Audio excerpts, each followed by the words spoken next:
ഇപ്പോൾ ചിത്രം തെളിയുകയാണ്. നേമത്ത് ന്യൂനപക്ഷ വോട്ടുകളല്ല, SDP-യുടെ വോട്ടുകൾ തന്നെയാണ് LDF-ന് കിട്ടിയിരിക്കുന്നതെന്ന് അവർ പറയുന്നു. ശക്തമായ ത്രികോണ മത്സരം അങ്ങനെ നടന്ന നേമത്ത് LDF-ന് വോട്ട് നൽകിയെന്ന് SDP-ഐ വീണ്ടും സമ്മതിച്ചിരിക്കുന്നു. എത്ര വോട്ടാണ്? 10,000-ൽ ഏറെ വോട്ട് അങ്ങനെ നൽകി എന്നാണ് പറഞ്ഞിരിക്കുന്നത്. LDF സ്ഥാനാർത്ഥി പിന്തുണ തേടിയിരുന്നു, തങ്ങൾ കൊടുക്കുകയും ചെയ്തു. തിരുവനന്തപുരം ജില്ലാ പ്രസിഡന്റ് സിയാദ് കണ്ടലയാണ് ഒരു സ്വകാര്യ ചാനലിനോട് ഈ വെളിപ്പെടുത്തൽ നടത്തിയത്. വെളിപ്പെടുത്തലൊന്നുമല്ല, അതൊരു യാഥാർത്ഥ്യം തന്നെയാണ്. യാഥാർത്ഥ്യം എന്ന് പറഞ്ഞാൽ വോട്ട് കിട്ടിയോ എന്നല്ല, SDP-യുടെ വോട്ടുകൾ ഇത്തവണ LDF-ന് തന്നെ കഴിഞ്ഞ തവണത്തെ പോലെ എന്നത് ഉറച്ചു. നേമത്തെ BJP അധികാരത്തിൽ വരരുത്, അതിനുവേണ്ടിയാണ് തങ്ങൾ മുൻതൂക്കമുള്ള സ്ഥാനാർത്ഥിയെ തേടിയെടുത്ത് പിന്തുണയ്ക്കാൻ തീരുമാനിച്ചതെന്നാണ് സിയാദ് പറയുന്നത്.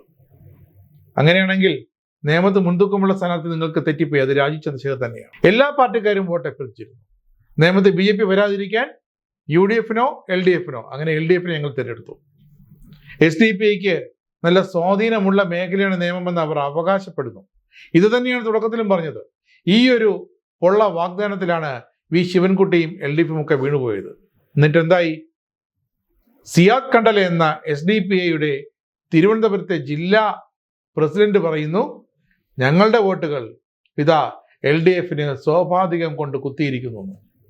ചാപ്പ കുത്തിയത് മൊത്തം SDP-ഐ വോട്ടുകൾ. എന്തിനാണ്? എത്രയാണ്? 10,000-കണക്കിന് വോട്ടുകൾ. അത്രയും SDP-ഐ വോട്ടുകൾ ആ മണ്ഡലത്തിൽ ഉണ്ടോ എന്ന് ചോദിച്ചാൽ 2 തവണ അവർ ആലോചിക്കും അതിന് മറുപടി പറയാൻ. പക്ഷേ ഒരു മൊത്തത്തിലുള്ള ഫിഗറാണ്. കാരണം ഈ ഒരു ഫിഗറാണ് LDF നേമത്തെ പ്രതീക്ഷിച്ചത്. SDP-ക്ക് മാത്രം നേമത്തെ 10,000 വോട്ട് ബാങ്ക് ഉണ്ടെങ്കിൽ മറ്റു മണ്ഡലങ്ങളുടെ അവസ്ഥ എന്തായാലും അതൊരു സ്വാഭാവികമായ ചോദ്യമാണ്. അതിനെങ്കിലും SDP ഉത്തരം നൽകണം. എന്തായാലും നേമത്ത് SDP-യുടെ എല്ലാ പ്ലാനും പൊളിഞ്ഞിരിക്കുന്നു.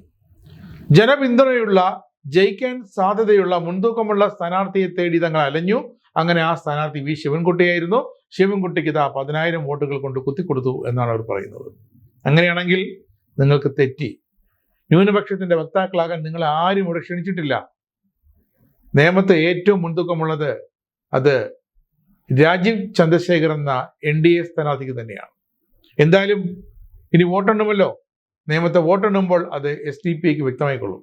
പിന്നൊരു കാര്യം, തുടർഭരണം വരുമെന്ന ഒരൊറ്റ പ്രതീക്ഷയിലും വരുമെന്ന ആ ഭയത്താലുമാണ് SDP-ഐ ഇപ്പോൾ ഇങ്ങനൊരു അവകാശവാദം ഉന്നയിച്ചിരിക്കുന്നത്. എന്താണ്? ഇപ്പോഴേ തങ്ങളുടെ ആവശ്യങ്ങളെല്ലാം ബുക്ക് ചെയ്ത് വെച്ചില്ലെങ്കിൽ തുടർഭരണം എങ്ങാനും വന്നാൽ അത് മിസ്സായി പോയാലോ? അതുകൊണ്ട് SDP-ഐ വ്യക്തമായി. SDP-ക്ക് എന്തായാലും UDF-ന് വോട്ട് വേണ്ട എന്ന് സതീശൻ പറഞ്ഞതായിട്ടാണ് മാധ്യമങ്ങളെല്ലാം റിപ്പോർട്ട് ചെയ്തത്. അതുകൊണ്ട് UDF-ന്റെ അക്കൗണ്ടിലേക്ക് കൊണ്ട് ചേരാൻ പറ്റില്ല. പക്ഷേ എങ്ങാനും ഒരു UDF-ന്റെ തരംഗം സംസ്ഥാനത്ത് എവിടെയെങ്കിലും ഉണ്ടായാൽ SDP അതും ചെയ്യും. തങ്ങളുടെ വോട്ട് കൊണ്ടാണ് UDF-ലെ ചില സ്ഥാനാർത്ഥികൾ, ചില MLA-മാർ, കോൺഗ്രസിലെ MLA-മാർ ജയിച്ചു വന്നതെന്ന് വേണമെങ്കിൽ അവർ പറയും.